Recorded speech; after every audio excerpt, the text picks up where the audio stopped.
ఈ IIT Madras student ఏమయ్యాడో, అతని పరిస్థితి ఏమైందో వింటే షాక్ అయిపోతారు.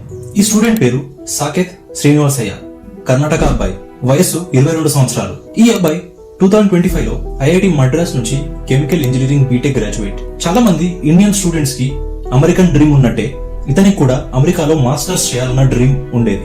సాకేత్ తన మాస్టర్స్ ని పర్సీవ్ చేసుకోవడానికి యూనివర్సిటీ ఆఫ్ కాలిఫోర్నియా బెర్క్లీలో జాయిన్ అయ్యాడు.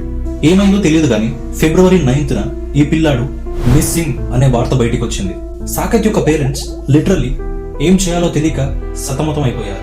అమెరికాలో పోలీసులు సర్చ్ ఆపరేషన్ ని కండక్ట్ చేశారు.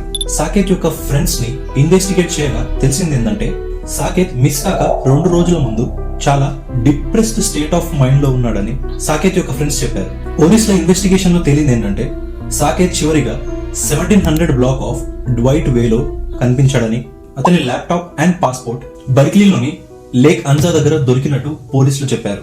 ఈ విషయాన్ని తమ పేరెంట్స్ కి అండ్ అమెరికాలో ఉన్న ఇండియన్ ఎంబసీకి కూడా ఇన్ఫార్మ్ చేశారు.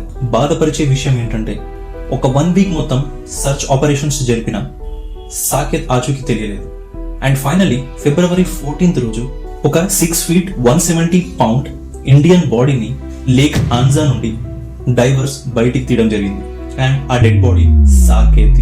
పోలీసులు సాకేత్ యొక్క డెత్ వెనకాల మిస్టరీ మాత్రం రివీల్ చేయలేదు కానీ సూసైడ్ అయి ఉండొచ్చని మాత్రం సస్పెక్ట్ చేస్తున్నారు. సాకేత్ తన ఉన్నత చదువులు చదివి గొప్ప స్థాయిలో ఉండాలని అనుకున్నాడు. తన పేరెంట్స్ కూడా అదే అనుకుని తనని యుఎస్ పంపించుండొచ్చు. కానీ అబ్రాడ్ లో ఉన్న ఇండియన్ స్టూడెంట్స్ చాలా స్ట్రెస్ కి గురవుతున్నారు అన్నదానికి ఇది ఒక ఎగ్జాంపుల్.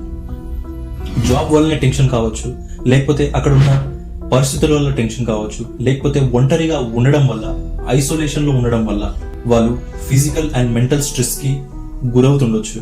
అదే సూసైడ్ కి కారణం కావచ్చు. ఈ సంఘటన మీద మీ ఒపీనియన్ ఏంటో కమెంట్ చేయండి. And me US friends and family members కి ఈ యొక్క రీల్ ని షేర్ చేయండి. Thank you.